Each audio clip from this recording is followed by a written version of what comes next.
In the news this week, the government has used the King's Speech to announce its intention to bring forward legislation on banning conversion therapy. The Christian Institute has called on the Culture Secretary to prioritise gambling reform. And an Anglican education charity is criticised for its woke pro-LGBT guidance. Hello. The government has included a ban on so-called conversion therapy in the King's Speech, which lays out its legislative agenda for this parliamentary session. At the state opening of Parliament, King Charles announced a draft bill will be brought forward to ban conversion practices. Prior to the general election, Labour promised to include a full trans-inclusive ban on conversion practices, while some LGBT activists have long been pushing for a ban to include prayer, preaching and pastoral conversations which do not affirm LGBT lifestyles. The Christian Institute has warned that such a broad ban would threaten gospel freedom and would criminalise the ordinary work of churches. Acting Director Kieran Kelly spoke to Premier Christian Radio about some of the complexities of legislating in such a controversial area.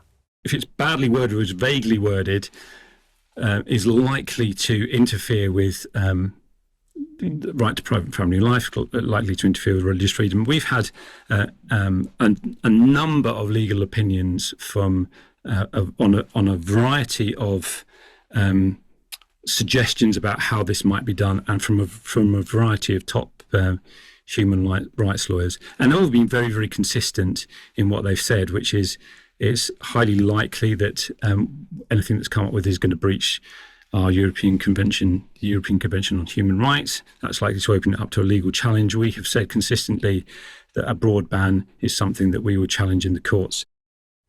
The Christian Institute has called on the government to prioritise gambling reform for the sake of those exploited by betting companies. Kieran Kelly wrote to Culture Secretary Lisa Nandy asking her to increase restrictions on gambling marketing, to hold the industry to account for the exposure of under-18s to gambling, and to impose a strict limit on online stakes. He explained that gambling has become an all-pervasive part of life in modern Britain, leaving a trail of personal and social chaos in its wake. The odds are stacked against those who try to escape or avoid it. Algorithms on social media force gambling adverts on those likely to respond. There is no escape from the endless incentives and the 24/7 casino in your pocket. Welcoming the government's manifesto pledge to reform gambling regulation, Mr Kelly also warned there is too much of the Wild West about the UK's current gambling laws. The time to act is now. An Anglican education charity has been criticised for draft guidance that requires schools to promote LGBT ideology. In its anti-bullying proposals, the National Society urges Church of England schools to embrace the idea that sex is assigned at birth, that gender is a cultural construct, and that biological reality is an outdated idea. The Institute's Head of Education, John Denning, joins me now. John, what do you make of this guidance? Well, it's based on a particular kind of social justice approach that's all about which groups in society are oppressed, which groups have power. It's actually the first in a whole series of volumes of guidance on bullying, but they will all be focused on the protected characteristics in the Equality Act. Evidence shows some children are bullied on that sort of basis, but children are also bullied because of appearance or academic achievement, etc. Those things get a brief mention in the introduction, but then they're ignored because they don't fit the narrative.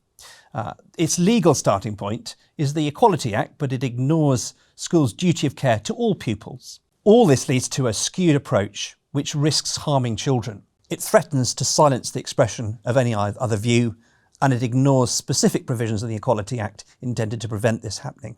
The Cass review said the importance of what happens in schools cannot be underestimated, and commented how in medicine there'd been an emphasis on a social justice approach rather than an evidence-based approach. Well, this guidance does the same thing. It risks harming children, misleading them, shutting down the expression of any other view. It's just a draft and it's out for consultation until the end of July. So especially those who are connected to a Church of England school can respond on the Church of England website. Thanks, John. And finally, the Health Secretary has indicated that a temporary ban on puberty blockers could be made permanent. The experimental drugs were put on pause until September by former Health Secretary Victoria Atkins in response to the Cass review. Her successor, Wes Streeting, says he intends to keep the ban in place. Trans activist groups have criticised the ban and launched a judicial review. Susie Green, former chief executive of controversial trans activist group Mermaids and community director for notorious clinic Gender GP, accused Streeting of putting trans kids at risk by continuing this murderous ban. But the Health Secretary said, "Our approach will continue to be informed by Dr. Cass's review, which found there was insufficient evidence to show puberty blockers were safe for under 18s. Well, that's all for this week. For regular updates and information on all of our stories, plus much more, visit our website at christian.org.uk. Until next time, goodbye.